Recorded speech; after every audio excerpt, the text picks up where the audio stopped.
What is behind India GDP number? So headline numbers, what was announced? The real GDP growth in constant prices is 7.8%. Nominal GDP growth in current prices is 8.8%. So their difference is called the GDP deflator, with implicit inflation rate only plus 1 percent point. In quarter 1 FY 25-26, the GDP deflator turned 2.88%, which is highlighted in red, meaning inflation measured by the GDP deflator actually fall. Why is this a problem? The shrinking gap between nominal and real GDP.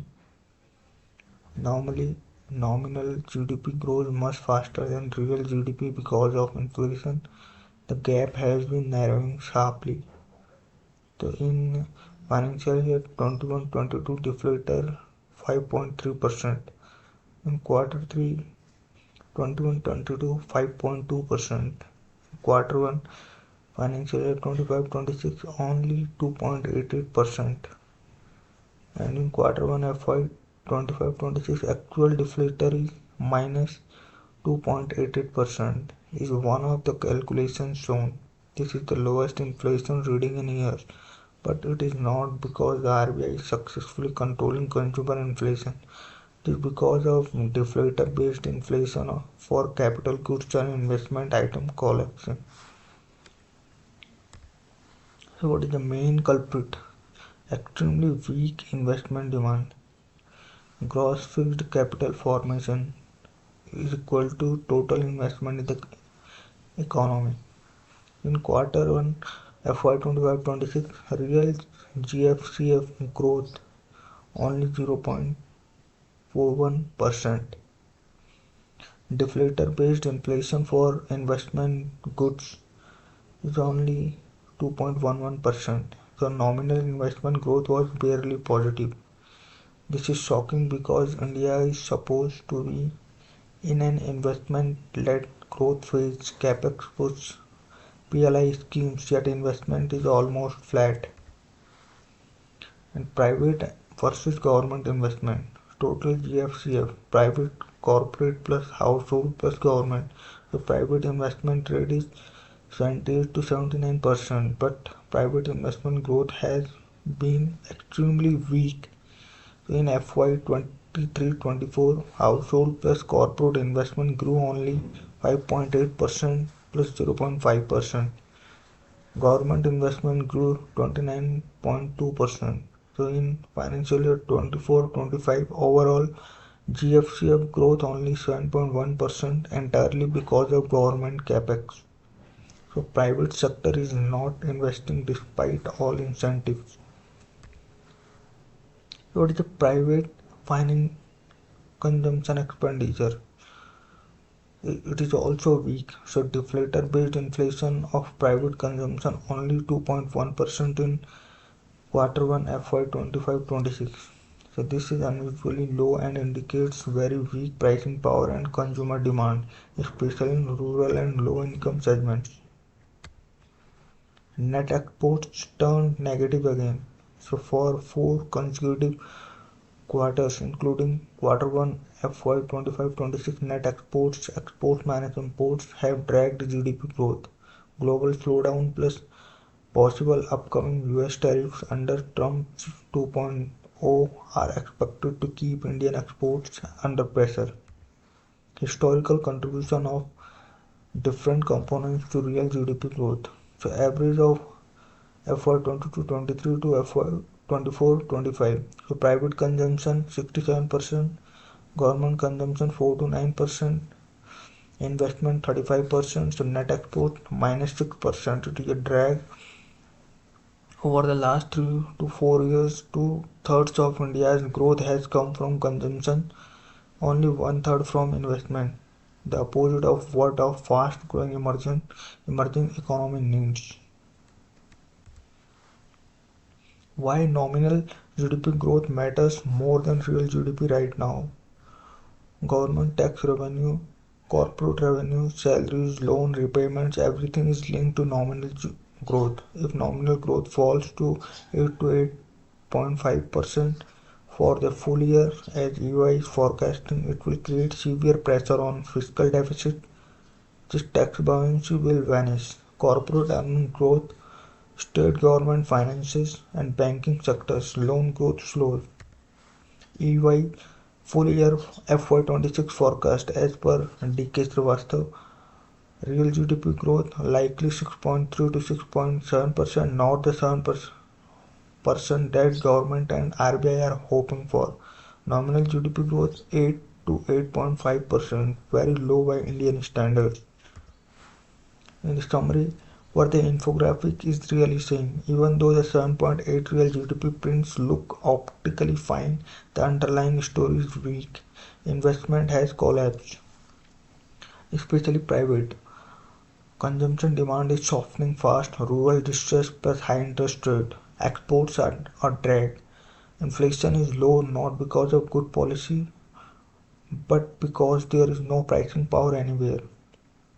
The gap between nominal and real GDP is almost vanishing. So this is a silent crisis for government revenues and corporate in India. In simple words, India is growing at 7.8% only because of prices of almost everything, especially investment goods, are barely rising. Volume growth in investment and consumption is extremely weak. This is not sustainable high quality growth. So now I want to simplify all the things in very simple with a explanation with everyday examples, whatever I taught earlier. So imagine your family income and spending is like India's GDP, the headline numbers everyone saw. India's income grew by 7.8% this quarter. Sound good, right? Like your salary went up 7.8%, everyone is happy. But there is a hidden problem.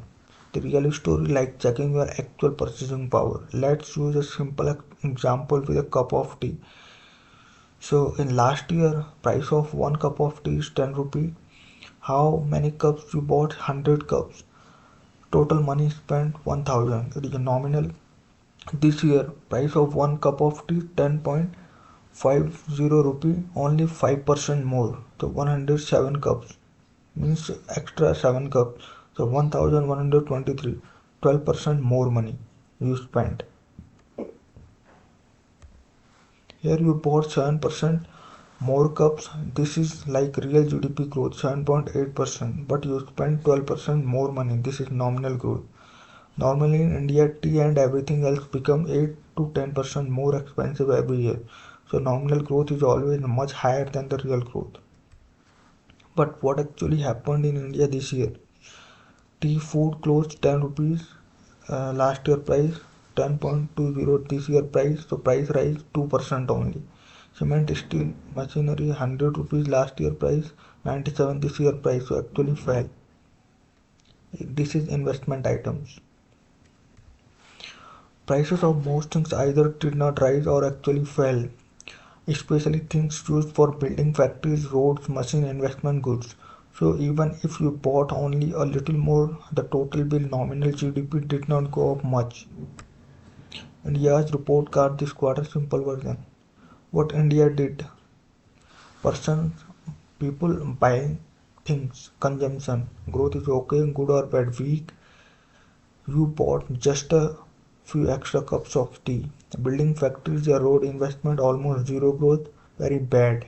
So you almost stopped buying new furniture or repairing your house. Private companies investing almost zero, very bad. So companies scared to open new shops or factories. Government investing strong, good, but only support, only government is building roads. Exports falling, bad. Your small shop sale to foreigners dropped.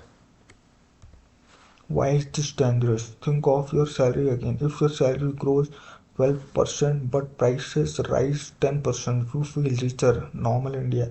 If your salary grows only 8.8% but prices rise just 1%, you don't feel rich at all. Current India.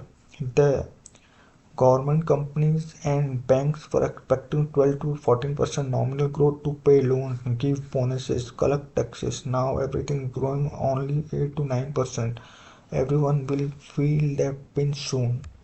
Super simple summary in 4 lines. India grew 7.8% only because prices of almost everything stopped rising.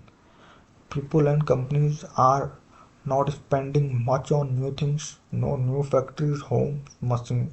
Only the government is spending big, but it can't do it alone forever. This feels like growth on paper, but in reality, the economy is slowing down and no one has pricing power. It is like your weight stayed the same because you lost muscle but gained fat. Looks okay from outside but actually unhealthy inside. So, thank you.